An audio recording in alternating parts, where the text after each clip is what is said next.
जब कुरैश के दो सरदारों अब्द मनाफ और बनु अब्दुद्दार के दरमियान ओहदों की तकसीम पर मुसालहत हो गई तो अब्द मनाफ की औलाद में हाशिम को सिकाया और रिफादा यानी हुज्जाज कराम को पानी पिलाने और उनकी मेजबानी करने का मनसब हासिल हुआ। हाशिम बड़े मुअज़्ज़ज़ और मालदार थे।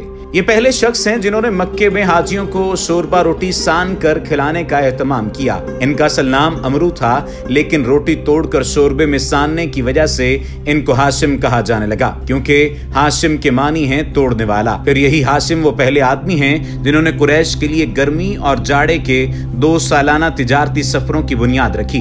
उनके बारे में शायर कहता है, ये वही हैं जिन्होंने कहत की मारी हुई अपनी लागर कौम को मक्का में रोटियां तोड़कर शोरबे में भिगो भिगो कर खिलाई और जाड़े और गर्मी के दोनों सफरों की बुनियाद रखी। उनका एक अहम वाकया ये है कि वो तिजारत के लिए मुल्क शाम तशरीफ ले गए। रास्ते में मदीना पहुंचे तो वहां कबीला बनी नजार की एक खातून सलमा बिनते अमरू से शादी कर ली और कुछ दिन वहीं ठहरे रहे। फिर बीवी को हालत हमल में मैके ही छोड़कर मुल्क शाम रवाना हो गए और वहां जाकर फलस्तीन के शहर गजा में इंतकाल कर गए।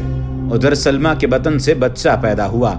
ये 497 ईस्वी की बात है। चूंकि बच्चे के सर के बालों में सफेदी थी, इसलिए सलमा ने उसका नाम शीबा रखा और यसरब में अपने ही मैके के अंदर उसकी परवरिश की।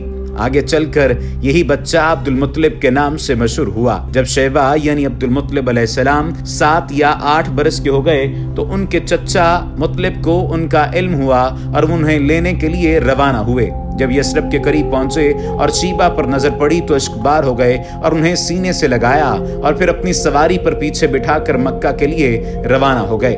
मगर शीबा ने मां की इजाजत के बगैर साथ जाने से इनकार कर दिया, इसलिए मुत्तलिब उनकी मां से इजाजत के तालिब हुए, मगर मां ने इजाजत न दी।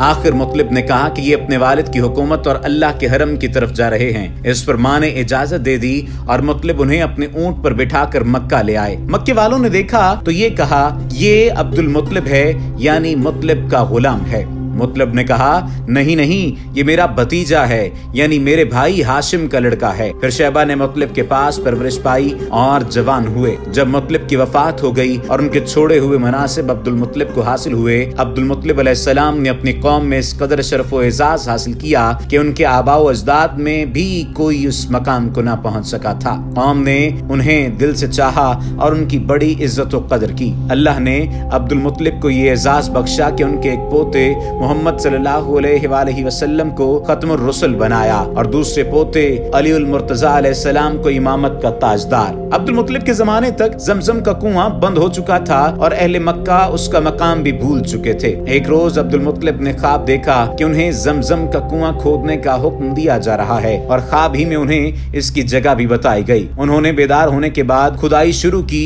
और रफ्ता रफ्ता वो चीजें बरामद हुई जो बनु जुरहम ने मक्का छोड़ते हुए दफन की थी, यानी तलवारें, ज़रहें और सोने के दोनों हिरन। अब्दुल मुत्तलिब ने तलवारों से काबे का दरवाजा ढाला, सोने के दोनों हिरन भी दरवाजे ही में फिट किए और हाजियों को जमजम पिलाने का बंदोबस्त किया। खुदाई के दौरान ये वाकया भी पेश आया कि जब जमजम का कुआं नमूदार हो गया तो कुरैश ने अब्दुल मुत्तलिब से झगड़ा शुरू किया और मुतालिबा किया कि हमें भी खुदाई में शरीक कर लो। अब्दुल मुत्तलिब ने कहा, मैं ऐसा नहीं कर सकता, मैं इस काम के लिए मखसूस किया गया हूँ। लेकिन कुरैश के लोग बाज ना आए, यहाँ तक कि अरब में पानी खत्म हो गया। अल्लाह ने अब्दुल मुत्तलिब पर बारिश नाजिल फरमाई जिससे उन्हें वाफर पानी मिल गया, जबकि मुखालिफीन पर एक कतरा भी न बरसा। वो समझ गए कि जमजम का काम कुदरत की तरफ से अब्दुल मुत्तलिब के साथ मखसूस है, इसलिए रास्ते ही से पलट आए।